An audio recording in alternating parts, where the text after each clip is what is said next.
नमस्कार दोस्तों, मैं विकास मंगल यूट्यूब चैनल के माध्यम से आज आपको एक बहुत महत्वपूर्ण वृक्ष की जानकारी देने आया हूँ। देखिए, वृक्षों के हमने बहुत सारे महत्व तो सुने हैं, मगर रसायन कर्म के अंदर अर्थात पारद का जो कर्म है उसके अंदर इस वृक्ष का क्या महत्व है आपको समझाता हूँ। सर्वप्रथम तो आप समझें कि जो वृक्ष देख रहे हैं आप, इसको हम बोलते हैं शमी का वृक्ष। ये शमी का वृक्ष है, ये जो अत्यंत प्रिय है श्री गणेश जी महाराज को, भगवान शंकर को। और शमी का वृक्ष, इसकी एक थोड़ी सी महत्ता बताता हूँ पहले कि अध्यात्म में इसकी क्या महत्ता है। ये देखें आप, देखिए दोस्तों, ये शमी है। शमी क्या है कि भगवान रामचंद्र जब अयोध्या से निकले वनवास के लिए, तब भी इसका पूजन करके गए, और जब रावण को मार के वापस आए तब भी इसका पूजन किया। महाभारत के अंदर ये भी वृत्तांत दिया गया कि जो पांडवों ने अज्ञातवास काटा, उस समय उन्होंने अपने अस्त्र शस्त्र को शमी के वृक्ष के अंदर छुपा दिया था। इसकी जानकारी आपको महाभारत पढ़ने से वहाँ से प्राप्त होगी। दोस्तों, शमी का वृक्ष अपने आप में एक दिव्य वृक्ष है। ये राजस्थान की मरुभूमियों में, हमारे राजस्थान के अंदर का एक बहुत दिव्य वृक्ष है। आप जो YouTube पर दूसरे शमी के वृक्ष देख रहे हैं जिसमें बिल्कुल बारीक बारीक पत्ते आते हैं, वो दोस्तों असल में शमी नहीं है, वो वीर तरु का पौधा है। उसमें बैंगनी और वाइट कलर का फूल आता है और लोग प्राय उसको घर पे लगाते हैं। शमी को कभी भी घर पर नहीं लगाना चाहिए। पहली बात, इसको अपनी खेत पर या जहां आप रहते हैं उससे कम अपनी बाउंड्री से बाहर इसको लगाएं, घर की बाउंड्री में ना लगाएं।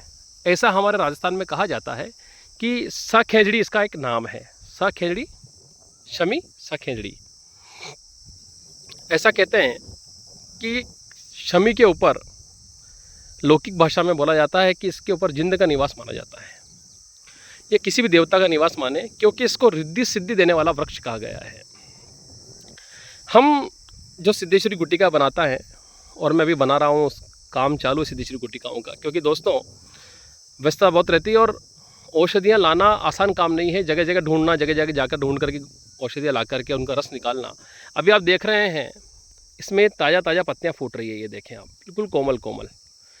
आप इसकी इसी समय गर्मी में कोमल कोमल पत्तियां फूटती है, इसी समय इसका रस निकाल सकते हैं, अन्यथा और समय में नहीं निकाल सकते। आप देखेंगे कि इसके जो हरे हरे गुच्छे हैं, ये देखें आप, ये देखें, इनमें बहुत अच्छा रस निकलता है। और इसके रस के साथ जब हम पारद को मर्दन करते हैं तो पारद के अंदर एक दिव्य शक्ति उत्पन्न होती है। वो शक्ति ये है कि जब इसको हम धारण करते हैं तो हमारे आध्यात्मिक मार्ग से लेकर के भौतिक मार्ग तक ही हमको बहुत अच्छा लाभ देता है, क्योंकि इसका आध्यात्मिक लाभ तो है ही। हमें जानते हैं कि गणेश जी का अत्यंत प्रिय है। गणेश जी बुद्धि के दाता हैं, अर्थात मन पर भी इसका कमांड है। जब हम पारद गुटिका पहनते हैं तो मन को शांत रखती है, मस्तिष्क को प्रबल बनाती है। तो जो वृक्ष गणेश जी के ऊपर चढ़ने वाला है, अर्थात वो बुद्धि को और रिद्धि और सिद्धि को प्रदान करने वाला है। हमारे लौकिक भाषा में कहा जाता है कि यदि कोई व्यक्ति इसके वृक्ष के नीचे भोजन बनाए, हमारे राजस्थान में दाल बाटी बनती है, दाल बाटी बनाए और उस दाल बाटी का पूरा भोजन इस वृक्ष के नीचे रखे और उसमें से एक पत्तल अर्थात एक थाली भोजन के निकाल करके इस वृक्ष को समर्पित करे और भोजन को आधा ढक दे, तो 10 व्यक्तियों के भोजन में 20 व्यक्ति आराम से भोजन पा सकते हैं, ऐसा कहा जाता है। इसका प्रैक्टिकल करके आप लोग देख सकते हैं। राजस्थान में प्रथा बहुत प्रचलित है। तो अर्थात इसका मतलब ये हुआ कि ये रिद्धि सिद्धि को देने वाला है, वृद्धि को देने वाला है। जब हम पारद के अंदर इसकी भावना देंगे तो पारद, आप सोचें कितना विलक्षण हो जाएगा, कितना ताकतवर हो जाएगा। और ये औषधि पारद को बंधन करने में भी बहुत लाभदायक है, बहुत अच्छा लाभ देती है पारद गुटिकाओं के अंदर। इसको देते हैं जब हम, और इसका रस जाएगा तो पारद शक्तिवान बनेगा। पारद के अंदर वही तंत्रोक्त गुण उत्पन्न होंगे जो कि इसके अंदर है, क्योंकि जो भी औषधि मैं लेता हूँ उसका नक्षत्र वार दिन निकाल के ही हम लोग इसको लेते हैं। आज का दिन बड़ा शुभ है, आज के दिन इसको मैं लेने आया हूँ और ये मेरे खुद के खेत पे लगा हुआ है। ये मेरा खुद का फार्म हाउस है, ये देखें आप, ये यहाँ पर लगा हुआ है। तो मैंने विचार किया कि मैं लेने आया हूँ तो एक वीडियो बना के आप लोगों को जिसकी जानकारी देता हूँ, आप इसका आध्यात्मिक लाभ भी ले सकें और पारद में इसका क्या लाभ है ये भी जान सकें। इसको भगवान शंकर पर चढ़ाने पर अनंत कोटि गुना फल की प्राप्ति होती है। दोस्तों, गणेश जी पर चढ़ाने से जो व्यक्ति दरिद्र है उसका जीवन धीरे धीरे अर्थ में बनने लग जाता है, अर्थात उसको द्रव्य की प्राप्ति होने लगती है कर्म करने पर। बिना कर्म करे तो कोई भी व्यक्ति आपको चाहे 56 भोग की थाली सामने रख दे तब भी आप उसको नहीं पा सकते, नहीं खा सकते। तो कर्म तो आपको करना पड़ेगा। तो हम बात कर रहे हैं पारद गुटिकाओं के लिए, सिद्धेश्वरी के लिए। तो सिद्धेश्वरी में जब इसका हम भावना देते हैं तो पारद एक अत्यंत प्रबल तेजो में हो जाता है और पारद के अंदर रिद्धि और सिद्धि को देने वाला गुण, व्यापार में वृद्धि देने वाला गुण उत्पन्न हो जाता है। मैं ज़्यादातर तो पारद गुटिकाओं को ध्यान धारणा के लिए सजेस्ट करता हूँ, मगर ये देखता हूँ कि लोगों को विभिन्न प्रकार के अनेक प्रकार के लाभ प्राप्त होते हैं। कोई इसको गले में पहन रहा है, कोई इसको मस्तक पर बांध रहा है, तो सबको अलग अलग अनुभूति है।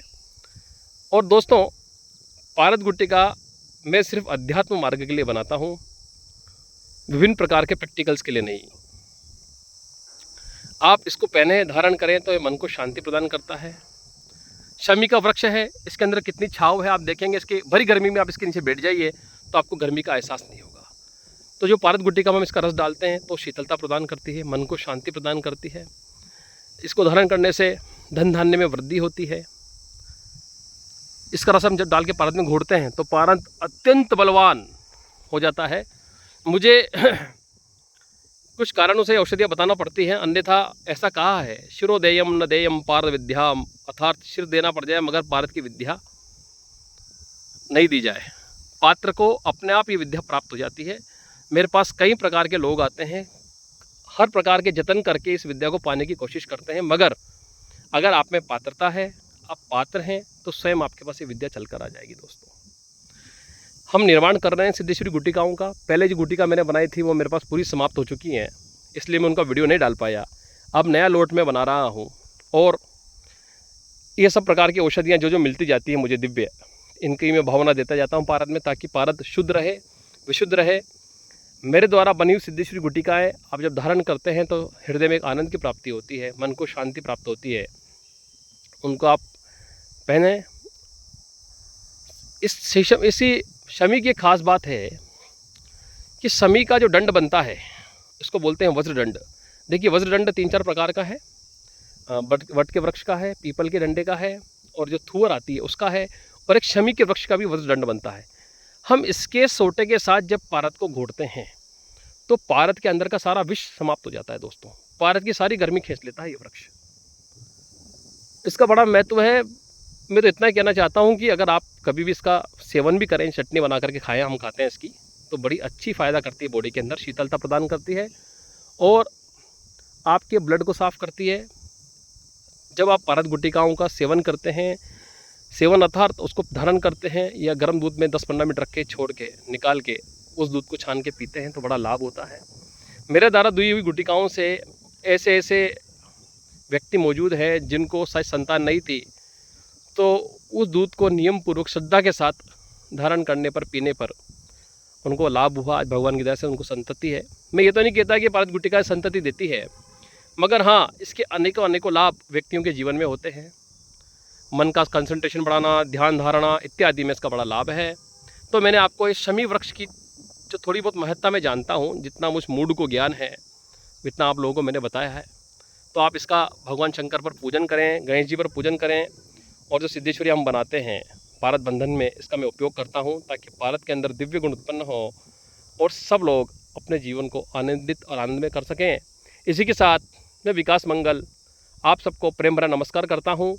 मेरा मोबाइल नंबर है 7014415950। नमस्कार, धन्यवाद। हर हर महादेव, जय गुरुदेव।